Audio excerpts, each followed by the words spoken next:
7 ఇయర్స్‌లో మీకు అమ్మవారు పూనింది మీకు తెలిసింది. అవును. అది మొదట ఎట్లా ఫీల్ అయినారు? అసలు మీకు ఎట్లాంటి మార్పులు? మీ బాడీలోనా? మనస్సులోనా? మైండ్‌లోనా? ఆ ఫ మార్పు ఎక్కడ స్టార్ట్ అయింది? ఫస్ట్ నేను స్కూల్ టైమ్స్‌లో ఇంకా నాకు కళ్ళు తిరిగి పడిపోవడము, హ్మ్. లేదంటే ఎవరైనా ఎంగిలి తాకిస్తే అంటే హ్మ్. అన్‌కాన్షియస్ అయిపోవడం అలాంటి హ్మ్. సంఘటనలు జరిగినాయన్నమాట. ఆ తర్వాత ఇంకా డాక్టర్ దగ్గరికి తీసుకెళ్లిర్రు. టెస్ట్‌లని జెప్పి అన్నీ నాకు ఆరోగ్యం గూడా కొంచెం పాడైపోయినట్టు అట్లా అయిపోయిందన్నమాట. హ్మ్. హాస్మా టైప్‌గా హ్మ్. దమ్మొచ్చినట్టు. అదే ఆ హాస్మా గాదది. హ్మ్. అమ్మవారే వస్తుంది గానీ వాళ్ళు గుర్తించలేకపోతున్నారు మా ఇంట్లో వాళ్ళు గిట్లా. హ్మ్. ఇక నన్ను హాస్పిటల్‌లో పెట్టి ఇంక అక్కడ తిప్పారనమాట. ఇక తిప్పితే గూడా వాళ్ళు స్కానింగ్‌లు తీషినా, ఎక్స్‌రేలు తీషినా గానీ ప్రతి దాంట్లో పాజిటివ్ రిజల్టే వచ్చింది. నెగెటివ్ ఏం రాలేదు. అయితే హ్మ్. ఏందిది ఆంతర్యం ఏంది? ఇట్లా అయితుందెందుకని జెప్పి మాకు తెలిసిన వాళ్ళు మా గురువులు ఉన్నారనమాట. వాళ్ళని సంప్రదించిర్రు మా డ్యాడీ వాళ్ళు గిట్లా.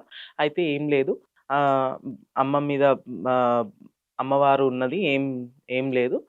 మీరు ముడుపు కట్టండి బాగయిపోతారు అని జెప్పి చెప్పంగానే ముడుపు కట్టంగానే నెక్స్ట్ మినిట్‌కి మంచిగా అయిపోవడం జరిగిందనమాట.